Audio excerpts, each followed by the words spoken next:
The Enneagram is an ancient system that identifies 9 personality types as a gateway to self-awareness and understanding others. It is a tool to understand and explain human behavior, looking at the motivations underlying those behaviors, the why of what we do. What I love about the Enneagram is that it can help bring our unconscious habits, patterns, and motivations into our consciousness or our awareness to become healthier.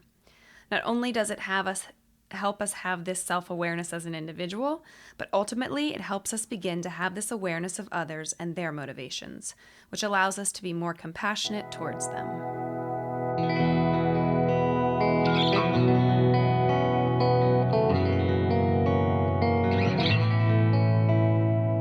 Welcome to the Behaviorist Podcast with Work Wisdom, where we help you adopt high-performance mindsets, behaviors, communication, and culture. I'm your host, Kimberly Pfeiffer. Our intention for the Behaviorist Podcast is to share accessible, concrete practices that you can weave into your whole life to begin a shift toward joy and meaningful achievement. Today, we're turning our focus to the Enneagram and more specifically Type 2s, the helpers. We're grateful to have with us today Type 2, Lissa Holland. Thanks for being here today, Lissa. Thank you. Yeah, I'm looking forward to our time together. But before I ask you some questions around the Enneagram and Type 2s, let me first give our listeners a quick overview. So the Type 2 on the Enneagram are called the helpers. These are the caring, interpersonal types. They're generous, demonstrative, people-pleasing, and at their lower levels, they can get possessive. They tend to be sensitive, caring, and warm-hearted, but they so intensely enjoy helping others that they often end up trying to do for others what others could better do for themselves. I find it helpful to look at some well-known Type 2s to get an idea of what they might look like as a whole. So those people are Desmond Tutu, Eleanor Roosevelt, Richard Simmons, Stevie Wonder, Kenny G, Elizabeth Taylor, and Ann Landers. All right, Lissa, you're in good company there. Yeah. So why don't you, Lissa, open us up by just really kind of telling us what it's been like for you to discover that you're a 2, and maybe even how this Type 2-ness has affected your life. It has let me begin to be more aware of how I'm dealing with people. And the fact that when people say to me, what are you thinking? Or what are you feeling more so? I don't know. And I realized that I would always say, I'm feeling whatever, and then realize I'm not sure if that's how I really feel. Because what was probably the biggest piece of information to take away was the fact that I take on everyone else's feelings. And listening to other podcasts about number 2s, they say the same thing. And I'm like, yeah. I mean, like, there would be big discussions on where to go to dinner when my husband and I lived in New York City. And I would want to please him, but I really wanted him to ask me where I wanted to go. And we'd have major meltdowns over that. And now I'm like, oh my God, that's because I was taking on his feelings. He didn't care, and I didn't know what I cared because he didn't care. So that's really been really eye-opening for me. Yeah. I remember that moment when you and I were sitting and having a debrief about the Type 2, and you were like, wait, what? So 2s don't really feel their own feelings naturally. They really feel others, like a sponge almost. Okay, so since knowing that sort of revelation, how has that maybe changed just sort of how you show up in the world? Trying to figure out what I'm really feeling and not worrying about what others feel. Or at least stating, I'm worried about what you're feeling. Is this something you want? Is this something you don't want? So getting some clarity. Mm-hmm. Yeah. Yeah. Huh. That was just so revolutionary thinking for me because all my life I've done it. And I figured it was because I was a middle child. I had an older sister who had Down syndrome. I had a 7-year gap between my younger sister and me. So I just figured I was the caregiver. And that's because that was the role I played in the family. I never really thought about that that's really who I was. Yeah. Yeah. I find that so fascinating, the Enneagram. It's really, it's a bit of nature and nurture, but honestly, it's more nature than it is nurture. So the fact that you were born a type 2, basically, or as a very small child became that, and then till the day you die, Yeah. you will always be a type 2. Right. And you gave a great example. I always tell people to think of siblings, because that's regardless of the environment you were raised in, whether it was really healthy or really unhealthy. You would have learned to walk through the world with your type 2 kind of tendencies. Yeah. Yeah. Another thing that I've really thought about was the disservice I did for my child. I have one son, and my husband is not a number 2. And we, as a parent of an only child, we both, all our energies were towards him. And we always kidded that if we had more kids, he could fall off the roof, and we'd say, oh well, get up and move on. So we blamed that, but also I'm now seeing it was because I was a number 2. I took on everything for him. And now I realized what a disservice that was. And my husband would stop and say, no, you can't do that, or he has to come to that decision.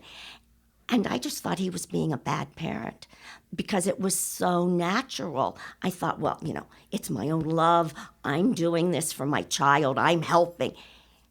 And he was correct. I mean, when my son got older, in his late teens and going off to college, when he finally decided it was time to separate, it was really painful. And I look back at it now and think, if I had known that then, it wasn't, but I took it all so personally because I'm there and I'm protecting you and you don't need me anymore, and how can you do that?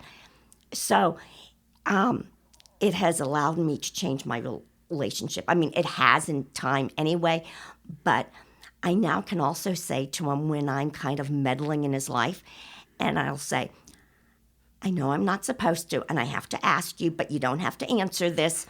But, just know this is just my nature. And it's kind of a family joke right now, but I can ask the question, and he doesn't feel defensive to have to respond because I don't want a response. Yeah. Yeah. Yeah. So I'm even interested on a personal level. So I'm a type 4, but I go when I'm stressed to a type 2, and I can very easily tap into some of those behaviors you just described. For me, I can see it showing up in the people pleasing. Like, I can get anyone to like me so that I feel, validation, attention, and approval, the main needs of a type 2, 3, or 4. But I really can also see it in that codependency piece. Like, when I feel stressed, doing more for others, doing for others what they probably could do for themselves. And so I'm personally curious, what has helped you not just become aware of that, but are there any practical ways of being or mindsets that have helped you get through that a little bit? No, I'm still working on it. It's going to be a lifelong journey. Yeah. I mean, at work, I can now intellectually understand better. It doesn't matter what others think. But emotionally, I still want the approval. And at least I'm kind of at a level where I can kind of separate it. But no, this will be a journey. Yeah. Because I'm so used to it. I mean, I wanted to please all my life. But what else it's really helped me with is I want to please, please, please, and then I can blow. And my husband says it comes out of nowhere, and I think it's very evident. But I also, in studying the number 2s, realize you keep tapping everything down that bothers you. And then one little thing, and I don't even know what it's going to be. And all of a sudden, the kitchen sink is involved in the argument, too. And he'd say, you're crazy. And I'd say, well, it makes sense. We went from here to here, and now all these things. So that has changed tremendously because I can understand if I'm getting upset, stay in the moment or go away. You don't need to process it right this very second. So you've given yourself some space there, between maybe how you typically want to react to maybe I'll take some space and respond in a bit of a different way. Yes, that it's not about, if I'm going to be upset, say what I'm upset about at the time I'm upset. Don't say everything's fine and tap it down and then let it explode like a volcano at some point. Yeah. As I hear you talking, I'm reminded of sometimes the place that 2 goes in stress is that type 8, that leader challenger, where, it can show up a ton of different ways, but I've heard you talk a couple just now about like, I give so much, and I'm stuffing down, the fact that I just keep giving and I'm not appreciated, and now I'm like, here's my anger. Yes. Or I just haven't put up clear boundaries, and now I'm overexhausted, I'm overextended, and it blows up. So I'm wondering if there's anything more you want to talk about going to the 8, but maybe if there's any particular behaviors that healthy 8s do that you've tapped into that have maybe been helping with that a little bit. Probably not as much because I've been so focused on what the 2 is. And getting away from that, that's a journey I still need to take. Yeah. Well, and let me even, sometimes it's hard to even remember, the Enneagram can be so kind of dynamic with its movements. But let me tell you a couple of the things that healthy 8s do because I've witnessed you doing some of them. Okay. So I have been doing it, huh? Yay. Yeah, we're often, I think, doing our Enneagram work and we don't even know it or call it that. So one of the things that 8s do really well is put up clear boundaries. Just naturally they do that, and that's not going to come naturally to a type 2. Oh, no. So share with me a little bit about what the journey of boundaries has been like for you. It really is a journey. It is really hard. And what I've noticed, the little step I can take, like at work too, is if I'm bombarded with people's needs and wants and blah, blah, blah, blah, I don't have to make a decision on the spot. Walk away, make it later, tap into what I'm thinking. Because making decisions on the spot is I'm making decisions based on everybody else and not based on me. So almost giving yourself some space to like let go of everyone else's stuff. Then you can truly know what decision you want to make. Right. And saying, I hear what you're saying, but trying not to take that with me, just make it a piece of information. Yeah. Boy, that could be really helpful. Yeah. And boundaries with my son too on, what's going on in his personal life. He'll tell me when he's ready to tell me and not a minute sooner. And at this point, we can keep it a joke as, Mom has to ask you, but you don't have to tell me. And that keeps communication open and doesn't shut him down from it. But I was listening to another podcast, and a woman was talking about getting in, she was number 2, and she has 4 children, all very different numbers. And the one child gets in an elevator with her, and she just has to talk to people. And I am more comfortable talking to strangers than I am to somebody I know. And my husband and my son both have said, oh, you forgot to tell them what color your bathroom is, but I think you got everything else in your life. And she said that she does this in the elevator, and her son just, turns white. And I realized, I need to be accepting of my family, too. It makes them uncomfortable. I'm like, so what? You just aren't friendly, and this is what I need, and blah, blah, blah, blah. So that has it just has made me much more aware that I am not a universal. My feelings are not universal, and my needs are not universal. Yeah, and I'd imagine your family appreciates that too. I would think so. That new awareness Yes, for you. yes. Yeah, yeah. And I guess in ways my husband has said that. He has noticed some changes, so that's good. Yeah, yeah. So I just heard you, a moment ago mention the word need and your needs. And so this ties kind of back into your feelings, about feeling your feelings are actually other people's feelings. Tell me a little bit about the journey of realizing, well, I actually have needs, and to even be asked the question of what do you need or what do you want almost puts you in stress as a type 2. So tell me about that. Well, actually, when you said that you were going to ask me that, I'm like, oh, no. We don't need, I don't know what my needs are. I have no idea. But I think you and I had talked about this several years ago. I had breast cancer, and I was going to University of Pennsylvania in Philadelphia. So I was taking the train from Lancaster to Philadelphia on a daily basis for radiology. And people at my work offered to drive me so I wouldn't have to find a parking spot at the train station in the middle, because I went in the afternoon.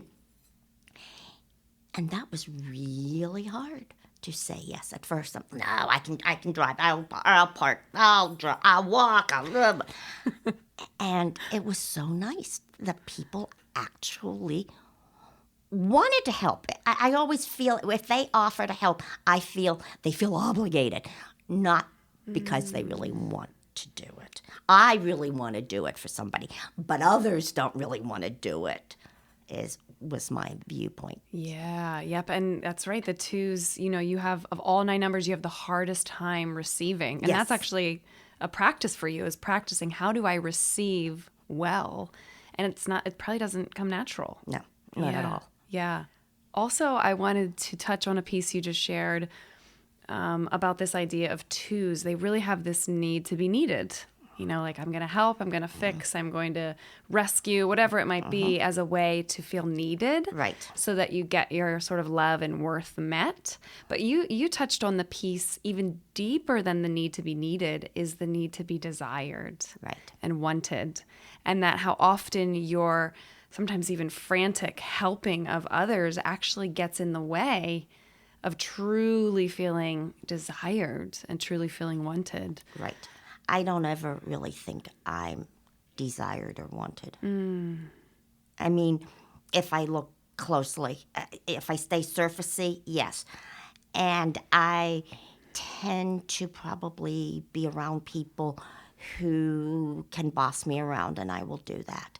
And then get resentful later. But I've noticed my closest college friends, several of them, are very demanding. And I would be the good friend. I can sit there and listen, and I can cluck. And over the years, it's gotten harder and harder, and I care less and less. And I just thought I was a bad friend. But I think there's a realization now that it just doesn't fulfill my need of a friendship. And that I don't want to be the sidekick. So in some respects, I guess I have rescued myself on those things.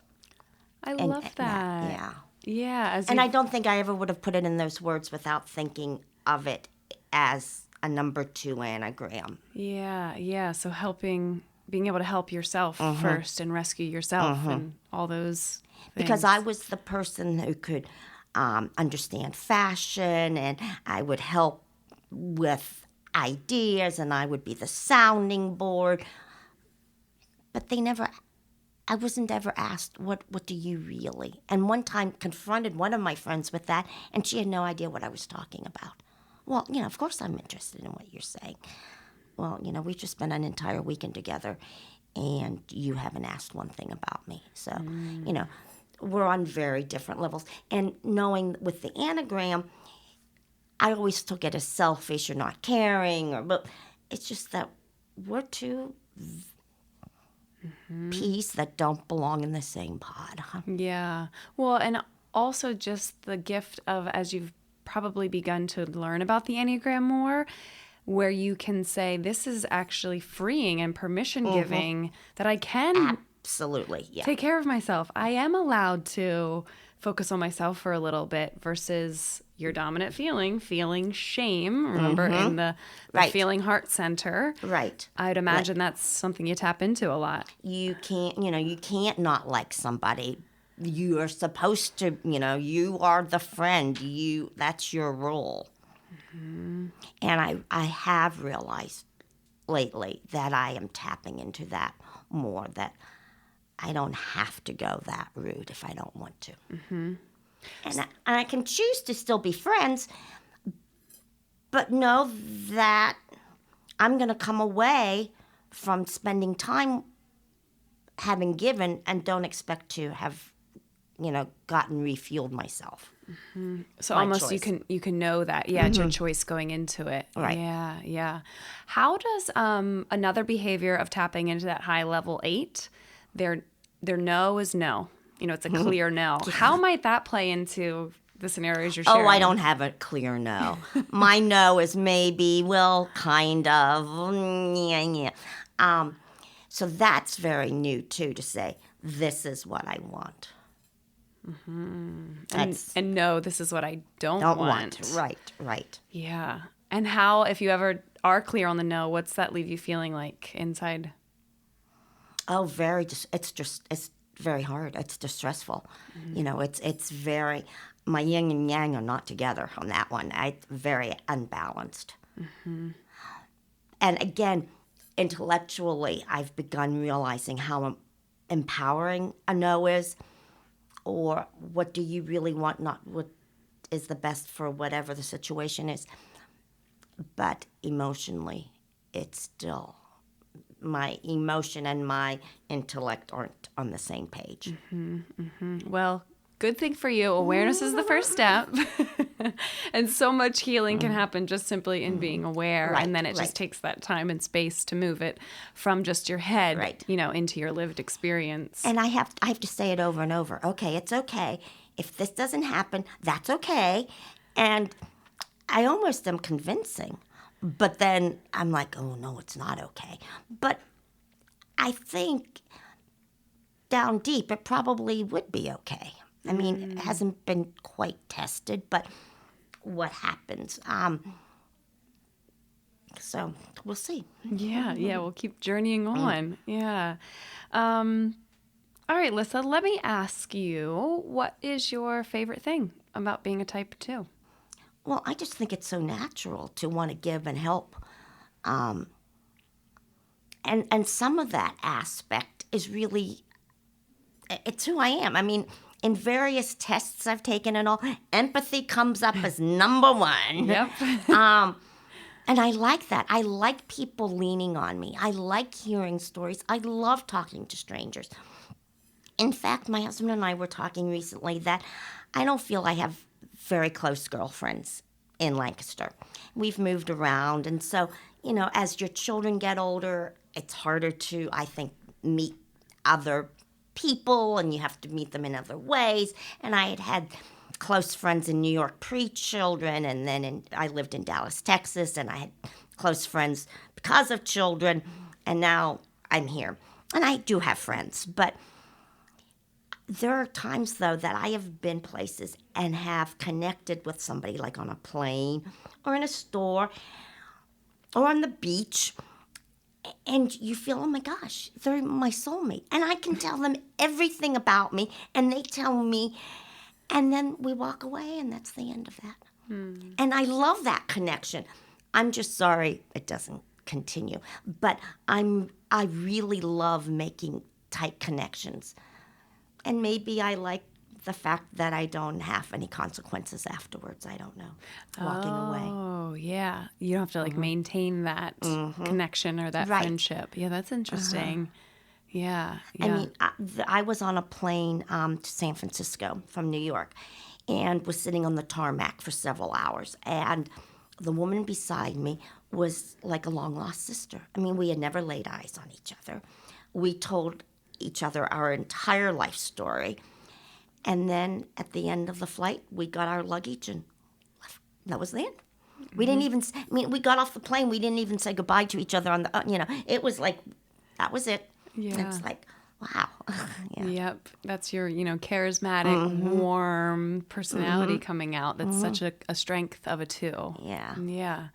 Okay, so I want to go one more, kind of hard place. Remember, with the Enneagram, we're looking at our shadow sides. And so I'm sure sometimes listeners listening to the podcast are like, gosh, this can be so heavy. But we're looking at those places of things that are in our unconsciousness so that we can bring them into our consciousness and choose a different response versus just our habitual ways of reacting. And so as you were talking, it reminded me of a 2. We'll sometimes say with 2s that there at times, not all the time, can be this give to get. That they have to check in with themselves whenever they're giving. Number 1, did this person ask for my help? And number 2, am I giving help to get anything in return? And I find, again, for myself, when I go to that low level of 2, as a 4, I'm often giving not so much for like material things, but I'm giving because I'm looking for validation.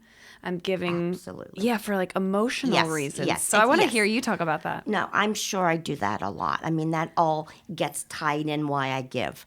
If I don't think anybody really wants me, then I better do something that will show value, and maybe they'll like give it back to me. Yeah. So it's this, I'll give you if you give me, and I really hope you'll give me, but there's no verbal agreement to that or anything. It's all silent. And again, going back to my husband, I mean, that gets us in trouble because, as he says, I can't mind read you. So I took it on the surface. You offered to do ABC. I didn't know that meant I had to do EFG. And I'm like, well, yeah, I mean, why wouldn't you? So I've been much more aware of that. And that helps me at work, too. What do they want? What do I want to fix? And be aware that I'm fixing it. Mm-hmm. And talk about fixing it. Otherwise, the question is, what do you want from me? You're telling me this. Do you want me to do something? Or are you just telling me? So getting clarity there from your coworkers. Yeah. Oh, yeah. Yeah, because I could see a really low level unhealthy 2 just jumping in and doing it all. Right. And not even. And I had to really learn that in not micromanaging people, because my job would be, I was managing a branch of a library, and I was responsible for it all. And I had to let go. And if somebody said, I'll do that, let them do it. And it may not be the way I did it. And I have learned really well to do that work. I haven't really learned it well at home necessarily, but yeah, I've learned it one place. But I learned that on my own without even the knowledge that that was amazing that I could do that on my own. Yeah, that would be work for you. Mm-hmm. Yeah, and also lifelong work. Yeah. That'll keep kind of coming back around for you. And I would have to say, it's okay, Liz. I mean, I would talk to myself.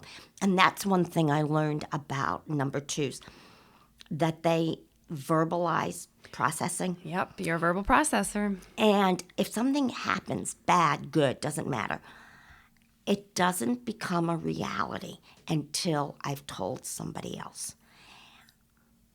And there are times when I'm like, this is really weird. But it was nice to get some validation that that's how I process. And sometimes I'm just talk to myself. But I just thought, this isn't normal, that I can't let this go with before I share it with somebody. And I have been really working on maybe just sharing a bit of something and then being done, not coming home and unloading everything or unloading to a friend, or just unload a little maybe, but begin to let me process it and let it go without getting the world involved. Yeah, so there's some tension there, I would imagine, of I need to process. This is healthy for me. It's important for me to verbally process. And I don't want to get stuck in that I'm verbally processing, perseverating, repeating over and over. Yeah. Like, it's a balance. Because you're then just perpetuating whatever yucky feeling you're having, because processing something good, it's going to be good. But processing something yucky, by repeating it and repeating it, you're reliving it. And that's so unhealthy. So I haven't learned. I am in the process of working on that. And it is a huge relief. It's a lot of pressure off. And, something yucky happens, okay, tell somebody a little bit about it if you want to or not, and let it go. That sounds like a really helpful mindset for you. Yeah. So I'll give you a chance, are there any other helpful behaviors or mindsets or things that you do that maybe we haven't touched on yet today that you want to talk about? I don't think so, because I don't really think about this now. I mean, I think about it to some degree, but we've touched on what I've consciously have been working on. Yeah. Yep. Okay.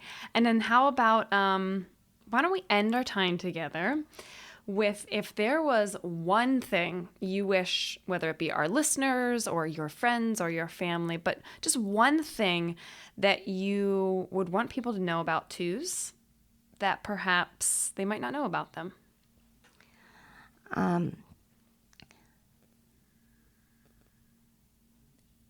I will steal from another podcast because we've touched on this. A woman was saying that she couldn't make it to her daughter's child's birthday party, and they were having a lot of children, and she got ill, and she felt so guilty.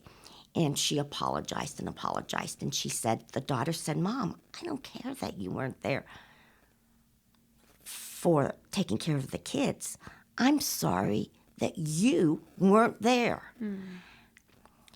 And that goes back to let number twos know that they're important, that they are, you do need them. It's not just, you don't need us just to fix something. You like us just for who you are. Yeah. Because that was, it stopped me in my tracks listening to that, because I thought, because usually we go and do something because we're helping. We have our role to play. And you're going to go fix something. And then you miss out again on that being desired, being wanted just for who you are. Right. Yeah.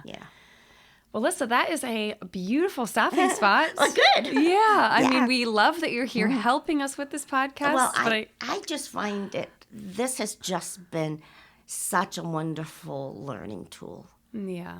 Too. And it just sees how it affects so many parts of, every aspect of my life. So it's good. That's great. Well, thanks for being here, for helping us. But ultimately, Lisa, thanks for just being here, for being you. Thank you. And being part of our Work Wisdom family, just simply for who you are. I appreciate it. I like being part of the family. It's a gift. Thank you. Yeah. All right. Well, that's all the time we have for today. For more information about the system of the Enneagram and where some of our information came from today, check out work by Suzanne Stabile and the Enneagram Journey podcast, Beatrice Chestnut, Riso and Hudson from the Enneagram Institute, Hunter Mobley, and Helen Palmer of the Narrative Tradition.